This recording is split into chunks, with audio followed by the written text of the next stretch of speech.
আসসালামু আলাইকুম। Dream euro BD কনসালটেন্সির পক্ষ থেকে সকলকে স্বাগতম জানাচ্ছি। আশা করি গাইস আপনারা সকলেই ভালো আছেন।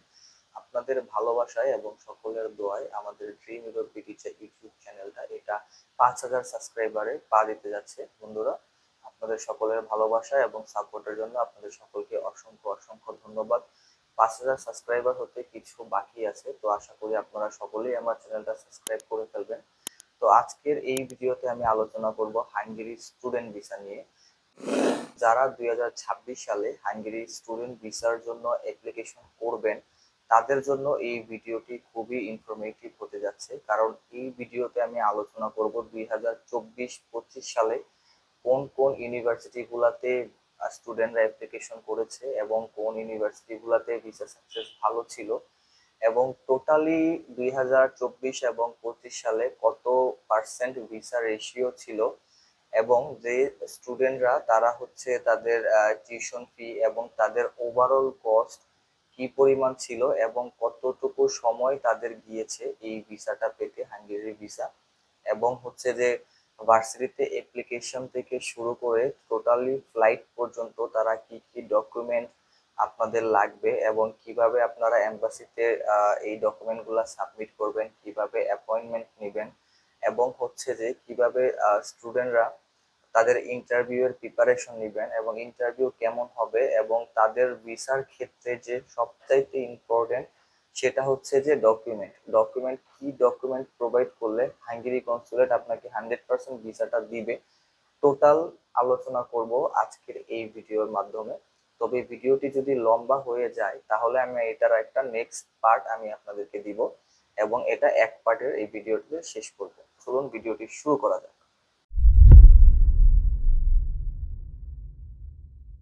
হাঙ্গেরিতে যারা স্টুডেন্ট ভিসার জন্য অ্যাপ্লাই করতে চাচ্ছেন তারা যদি জানতে চান যে হাঙ্গেরি ভিসা রেশিওটা আসলে কেমন ছিল, তো আমার দেখা মতে হাঙ্গেরি ভিসা রেশিও ছিল 95%।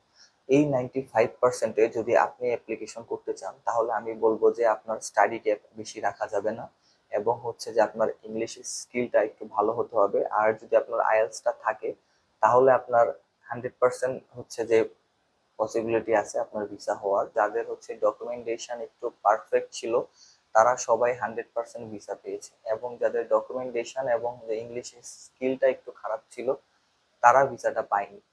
তো যারা হচ্ছে যে এই 2024 এবং 25 সালে হাঙ্গেরিতে গিয়েছে তারা কোন কোন ইউনিভার্সিটিতে তারা অ্যাডমিশন নিয়েছে সেটার নাম যদি একটু বলি, আমি প্রথমেই বলবো বুদাপেস্ট মেট্রোপলিটন, যেটাতে অনেকেই মনে করে ভিসা হয়, অনেকেই মনে করে ভিসা হয় না।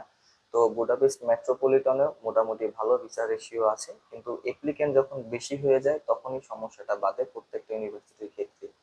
এবং তারপর রয়েছে ইউনিভার্সিটি অফ ডেব্রেসেন।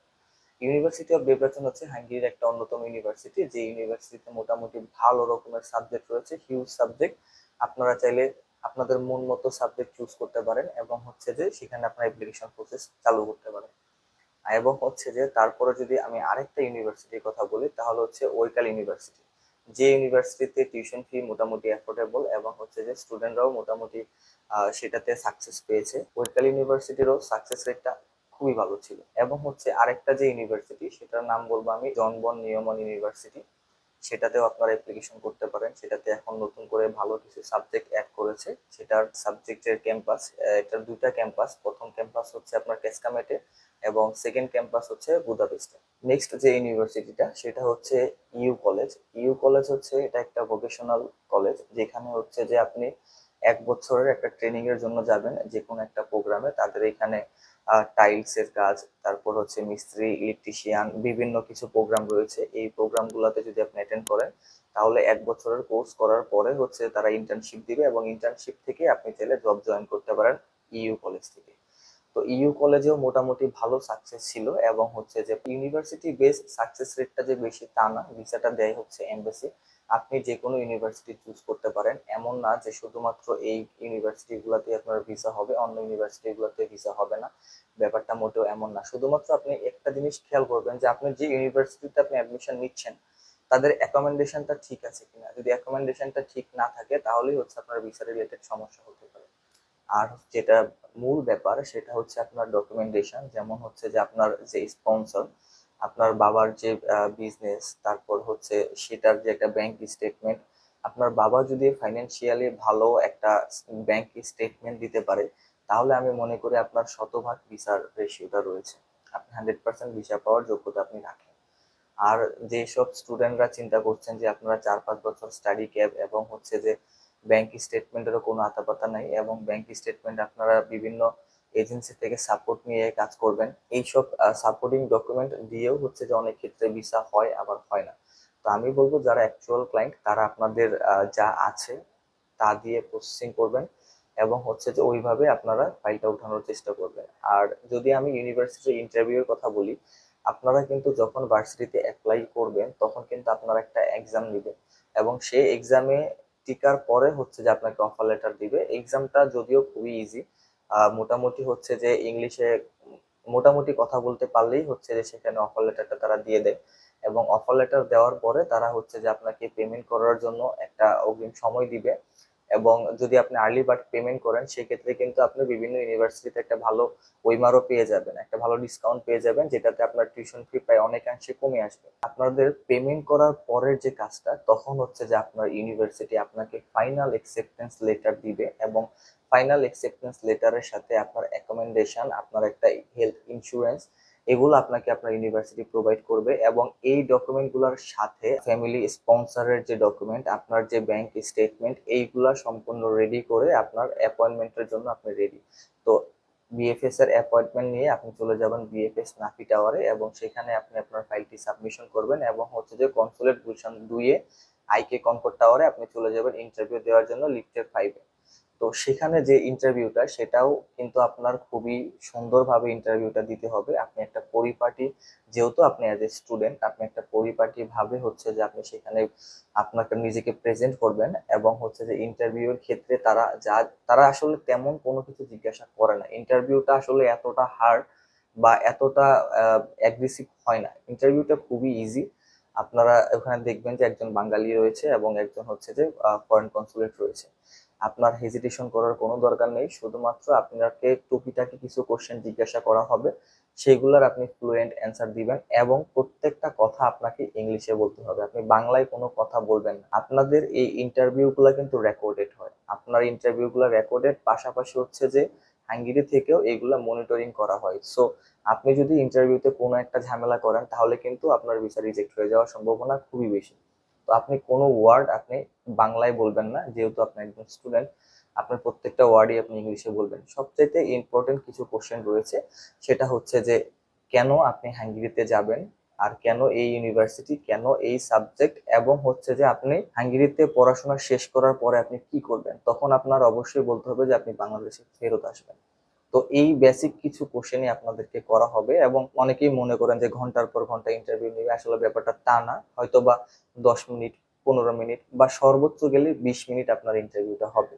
এর মধ্যেই আর 20 মিনিটের মধ্যে আপনার ডকুমেন্ট দেখেই তারা 5-7 মিনিট, 10 মিনিট পার করে দিবে। আপনার কথা বলতে হবে 10 থেকে 15 মিনিট, আপনি ধরে রাখেন যে 10 থেকে 15 মিনিট আপনাকে কথা বলতে হবে। তো এই কথাগুলোর ভিতরে একটাও বাংলা ওয়ার্ড উচ্চারণ করা যাবে না। যদি আপনি এইভাবে ইন্টারভিউটা দিয়ে বের হইতে পারেন তাহলে আমি বলবো যে আপনার ভিসা সাকসেস 95%। তারপর যেটা আসে যে ভিসা ডেলিভারি আসে কতদিনে। ভিসা হাঙ্গেরির ক্ষেত্রে 1 মাসে, 25 দিনে, 20 দিনে বা 1.5 মাসে, এতটুকু সময়ের ভিতরে হাঙ্গেরির ভিসা ডেলিভারি দিয়ে দেয়। তো যারা আপনারা স্টুডেন্ট আছেন তাদের ক্ষেত্রে হাঙ্গেরি খুবই একটা ভালো ডেস্টিনেশন, কারণ হাঙ্গেরির কনসুলেট বাংলাদেশে, আপনাদেরকে ইন্ডিয়াতে যেতে হয় না এবং হেজিটেশনও তেমন একটা নাই, অ্যাপয়েন্টমেন্টও খুবই দ্রুত পাওয়া যায়। তো আমি বলবো যে হাঙ্গেরি আপনাদের জন্য একটা ভালো ডেস্টিনেশন হতে পারে। আপনারা যদি বাজেটের কথায় যদি আমি আসি, হাঙ্গেরিতে একটা স্টুডেন্ট ভিসায় যেতে সর্বনিম্ন হচ্ছে 10 লাখ এবং সর্বোচ্চ গেলে 16 লাখ।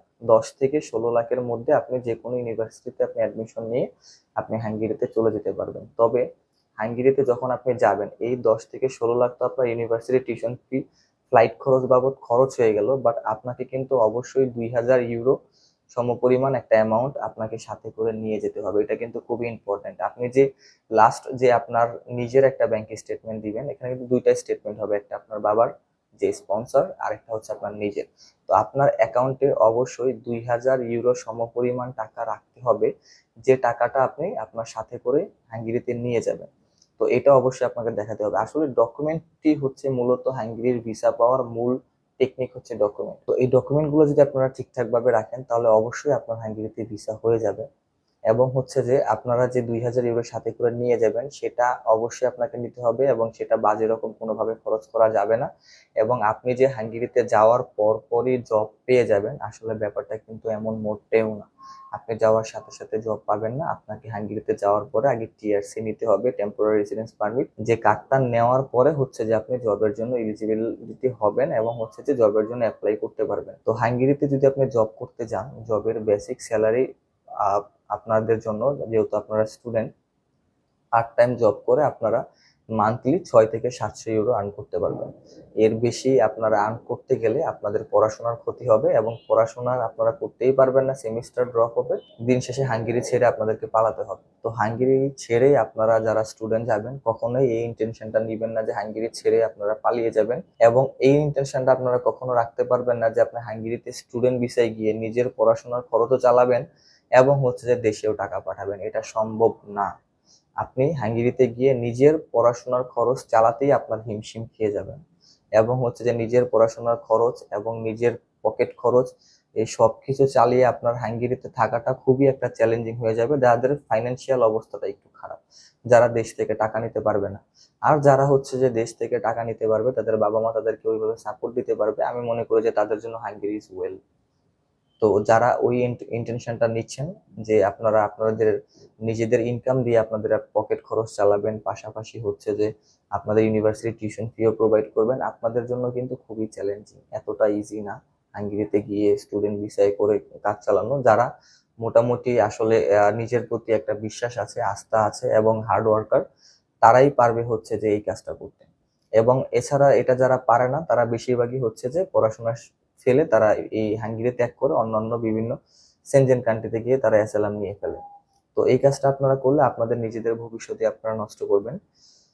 তো এই ছিল আজকে হাঙ্গেরির টোটাল বিস্তারিত ভিডিও। পার্ট 2 করার প্রয়োজন হয় নাই, আমি খুবই শর্টকাটের ভিতরে হচ্ছে যে পার্ট 1 শেষ করে দিলাম। তো হাঙ্গেরির যদি আরো আপনারা স্টুডেন্ট রিলেটেড আরো ইনফরমেশন জানতে চান তাহলে অবশ্যই আমার চ্যানেলটা আপনারা সাবস্ক্রাইব করে ফেলেন, এবং হচ্ছে যে নেক্সট ভিডিওর জন্য আপনারা কিভাবে কি জানতে চান বা কি জিনিসগুলা ইম্পর্টেন্ট জিনিস আমি মিস করেছি, আমি বলি নাই, এই বিষয়গুলো আপনারা যদি একটু কমেন্টে আমাকে বলে দেন তাহলে আমি নেক্সট আরেকটা ভিডিও বানিয়ে আপনাদেরকে পুরো বিষয়টা ক্লিয়ার করার চেষ্টা করব। তো সেই পর্যন্ত সকলে ভালো থাকবেন, সুস্থ থাকবেন। আসসালামু আলাইকুম।